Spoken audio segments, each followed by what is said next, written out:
नमस्कार, डेली 24 भारत देख रहे हैं आप। मैं हूं आपके साथ साहिल धुलिया। बुलेटिन की शुरुआत करेंगे महाराष्ट्र के उप मुख्यमंत्री अजीत पवार के असामयिक निधन की खबर से। देश भर में शोक की लहर है। तो आपको बता दें कि इस दुखद घटना पर देश भर के तमाम राजनेताओं ने शोक व्यक्त किया। इसी बीच मध्य प्रदेश के मुख्यमंत्री डॉक्टर मोहन यादव ने गहरा शोक प्रकट किया और दिवंगत नेता के योगदान को याद किया। सीएम डॉक्टर मोहन यादव ने कहा कि महाराष्ट्र के माननीय उप मुख्यमंत्री श्री अजीत पवार जी गरीबों, वंचितों और पिछड़ों की सेवा में सदैव समर्पित रहे। महाराष्ट्र के विकास में उनका अमूल्य योगदान रहा। वो जमीन से जुड़े नेता थे। उनके असामयिक निधन पर मैं श्रद्धांजलि व्यक्त करता हूं। बाबा महाकाल से प्रार्थना करता हूं कि उन्हें अपने श्री चरणों में स्थान तथा शोकाकुल परिजनों को ये कष्ट सहने की शक्ति दे। सीएम डॉक्टर मोहन यादव ने अपने बयान में आगे ये भी कहा कि पवार जी का जाना केवल महाराष्ट्र ही नहीं बल्कि पूरे देश की राजनीति के लिए अपूर्णीय क्षति है। उन्होंने दिवंगत नेता के परिवार, मित्र और समर्थकों के प्रति अपनी संवेदना प्रकट की और कहा कि उनकी जनसेवा और सादगी हमेशा याद की जाएगी। वहीं महाराष्ट्र के डिप्टी सीएम अजीत पवार के निधन पर सीएम देवेंद्र फडणवीस का पहला बयान सामने आया। सीएम फडणवीस ने कहा कि मेरा दमदार और दिलदार मित्र चला गया। अजीत पवार का जाना मेरे लिए व्यक्तिगत क्षति है। ये महाराष्ट्र के लिए मुश्किल दिन है। फडणवीस ने कहा कि राज्य में दुख का माहौल है। उनके जैसा नेता खोना एक बहुत बड़ा नुकसान है। निजी जीवन में वो एक अच्छे दोस्त थे। हमने मिलकर कई चुनौतियों का सामना किया और जिस समय वो महाराष्ट्र के विकास में योगदान दे रहे थे उस समय उनका असमय निधन एक बड़ा नुकसान है। हम उनके परिवार के साथ हैं। महाराष्ट्र के उप मुख्यमंत्री और जमीन से जुड़े हुए जननेता श्रीमान अजीत दादा पवार, इनका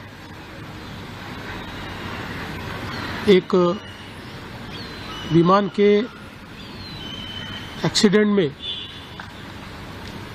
बहुत ही दुखद निधन हुआ है।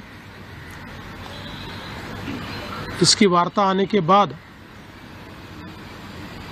समूचे महाराष्ट्र में बहुत ही दुख का वातावरण तैयार हुआ है। हम सभी के लिए इस प्रकार के जननेता को खोना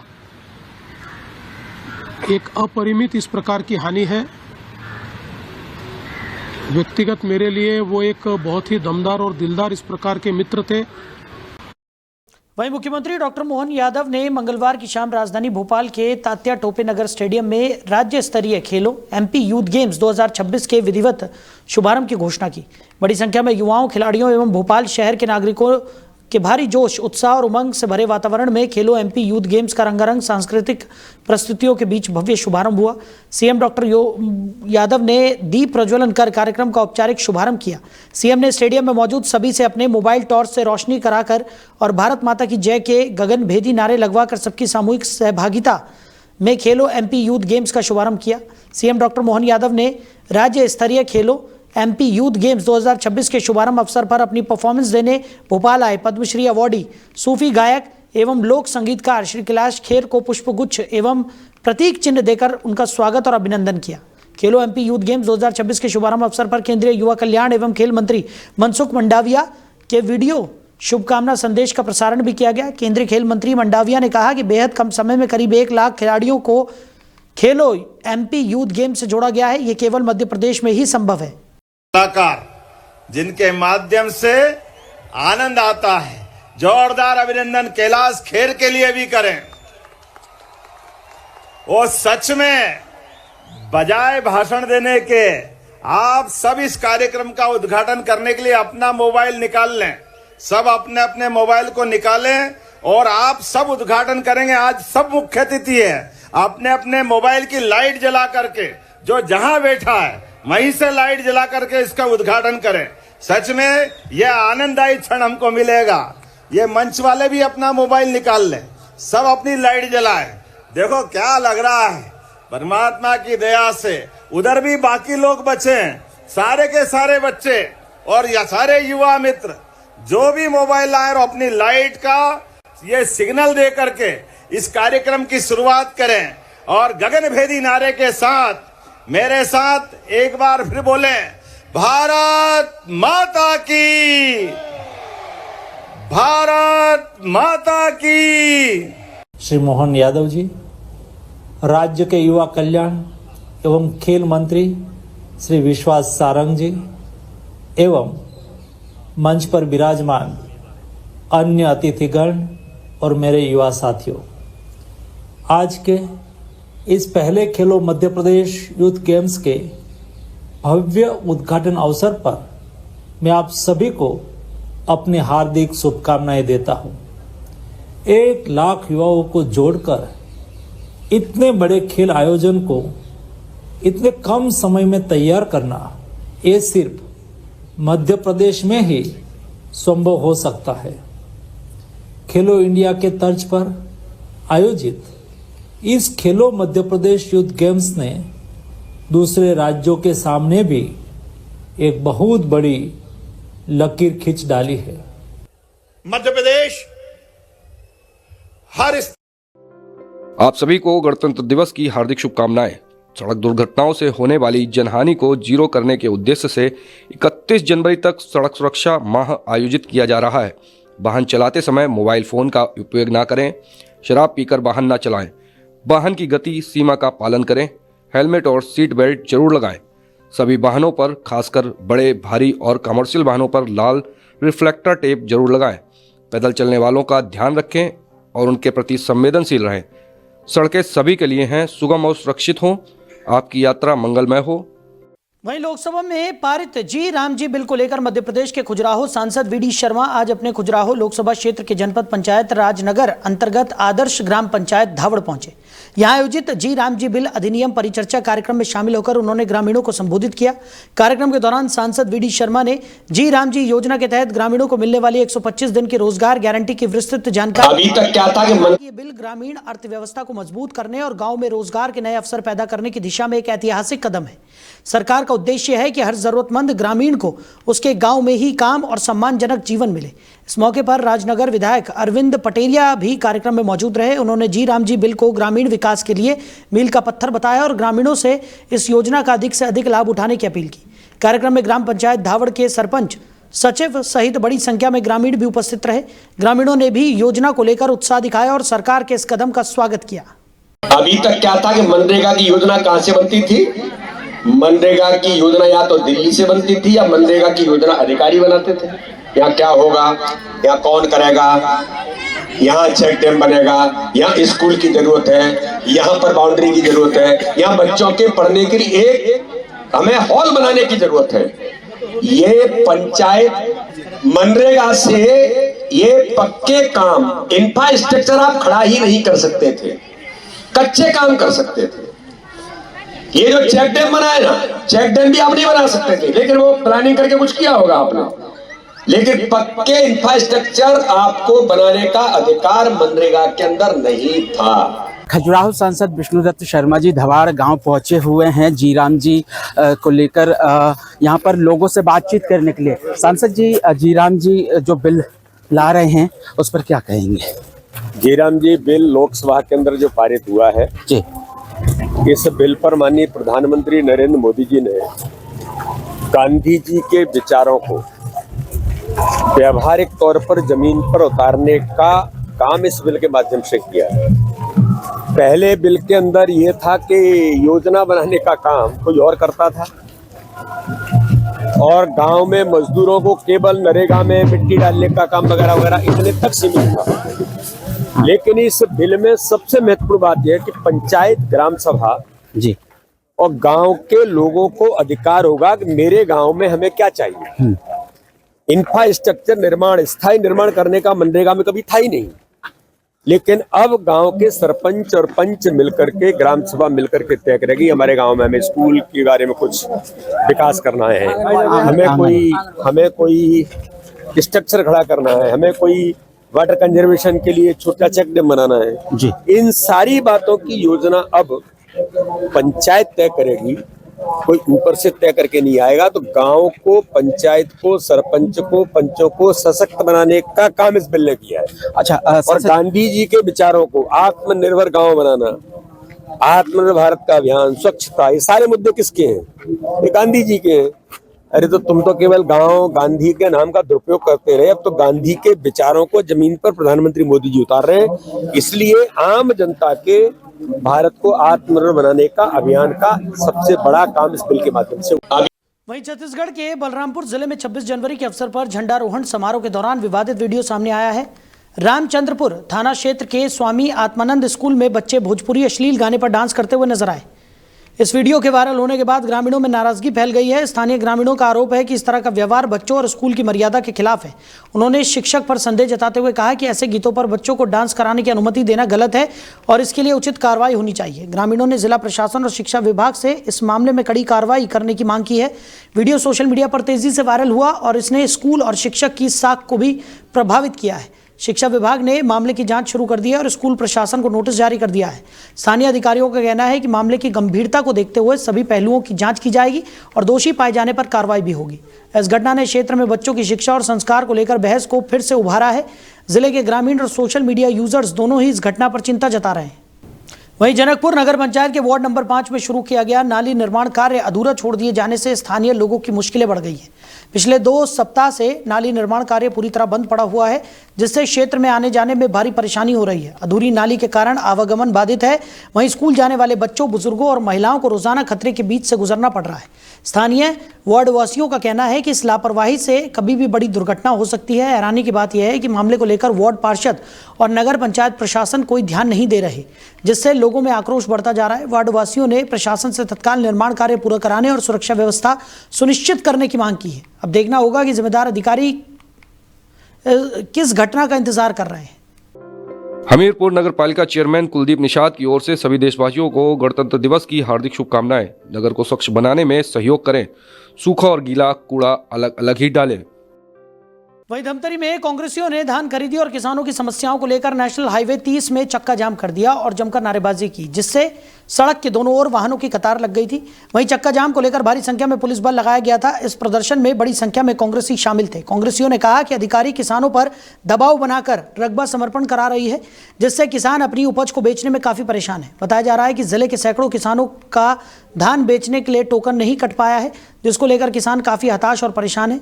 उन्होंने कहा कि राज्य की भाजपा सरकार समर्थन मूल्य में धान खरीदी करने में असफल साबित हो रही है, जिससे किसानों को भारी दिक्कतों का सामना करना पड़ रहा है, जिसको लेकर कांग्रेसियों ने किसानों से पूरी धान खरीदी करने की मांग सरकार से की है। जी, आज किसानों की मांग को लेकर, किसानों की समस्या को लेकर आज हम राष्ट्रीय राजमार्ग में चक्का जाम कर रहे हैं। और आप सभी भी जानते हैं कि आज किसान, हर सोसाइटी में किसान परेशान है और इतनी सारी समस्या है कि जब से धान खरीदी चालू हुई है, जब से चालू हुई थी तो धान खरीदी के समय ही बहुत सारे किसानों को टोकन नहीं मिल रहा था। उस समय 15 दिन ऐसे ही खराब हुआ। उसके बाद टोकन मिला भी तो ऐसे बहुत सारे किसानों को जिनका 1 एकड़ जिनका जमीन है उनको भी टोकन नहीं मिला है। तो आज अभी तक बहुत सारे किसान हैं कि जिनका अभी तक टोकन नहीं मिला है, धान खरीदी नहीं हुआ है, किसान परेशान है।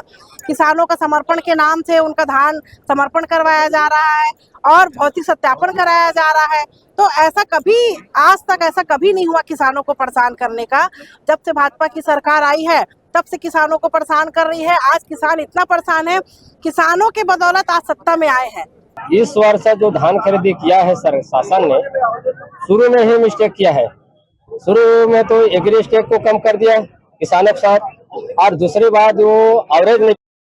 वहीं छत्तीसगढ़ के कोरबा जिले में गणतंत्र दिवस के दिन पर कलेक्टर परिसर में नगर सेवा, आपको बता दें कि एक जवान ने आत्महत्या करने का प्रयास किया। नगर सेना के जवान संतोष पटेल ने अपने शीर्ष अधिकारियों पर मानसिक प्रताड़ना के गंभीर आरोप लगाए हैं, जिसका उपचार जिला अस्पताल में जारी है। जवान ने सुसाइड नोट लिखते हुए आत्मघाती कदम उठाया है।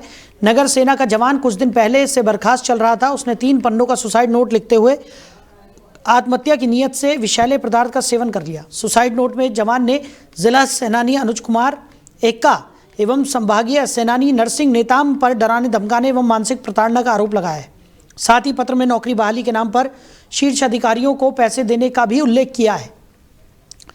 जैसे ही अधिकारियों को घटना की जानकारी मिली, हड़कंप मच गया और जिला प्रशासन के अधिकारी जिला अस्पताल पहुंचे। दूसरी तरफ पूरे घटनाक्रम नगर सेना के सैनिकों में काफी आक्रोश देखने को मिला। जिला अस्पताल परिसर में नगर सेना के जवान एकत्रित होकर अपने शीर्ष अधिकारियों पर कार्रवाई की मांग करने लगे। नगर सैनिकों और जिला सेनानी के मध्य चल रहे विवाद थमने का नाम नहीं ले रहा है और दिसंबर में भी नगर सेना के जवानों ने जिला सेनानी के खिलाफ मोर्चा खोलते हुए स्थानांतरण की मांग की थी, जिसकी जांच जारी है। वहीं पूरे घटनाक्रम से ही शीर्ष अधिकारियों की तरफ से नगर सैनिकों को प्रताड़ित करने का आरोप जवानों ने लगाया है। देखना होगा कि मामले में किस प्रकार की कार्रवाई होती है। ये संतोष पटेल करके मेरा भाई नगर सैनिक है, वो कुछ जहरीला पदार्थ खा के आत्महत्या करने की कोशिश किया। ये ऑफिस में, लाइन ऑफिस में। अभी घर में कुछ दिन से गुमसुम रहता था, कुछ नहीं बताता था कि मेरे सीनियर अधिकारियों द्वारा मुझे विभिन्न प्रकार से मानसिक प्रताड़ित किया जा रहा है। बिलासपुर बुलाया गया था, उनके सीनियर अधिकारियों के द्वारा उन पर दबाव बनाया गया था। हम चाहते हैं कि सीनियर अधिकारियों के प्रति जाँच करके जो दोषी उस पर कार्रवाई किया जाए, हमारे भाई को न्याय दिया जाए। उसको बर्खास्त कर दिया गया है, उसके बड़े बड़े बच्चे हैं, उसके खाने पीने। वहीं शक्ति जिले से किसानों को धान का टोकन नहीं कटने से परेशान किसानों के लिए विधायक रामकुमार यादव धरने पर बैठे हैं। वहीं रामकुमार यादव किसानों को उनके अधिकार की लड़ाई लड़ने की शुरुआत कराते हुए नजर आए। पूरे छत्तीसगढ़ में धान बेचने को किसान परेशान हैं और भाजपा सरकार 40% कटौती करने का तुगलकी फरमान जारी कर चुकी है। विधायक रामकुमार यादव की मांग है कि जब तक किसानों के धान का टोकन कटना सरकार शुरू नहीं करती है, तब तक यह आंदोलन जारी रहेगा। किसानों को धान बेचने में बहुत परेशानियों का सामना करना पड़ रहा है और अभी भाजपा सरकार की तरफ से किसानों को टोकन में 40% की कटौती की गई है और किसानों का रकबा समर्पण किया गया है। किसानों से शासन द्वारा जबरन रकबा समर्पण कराया गया है।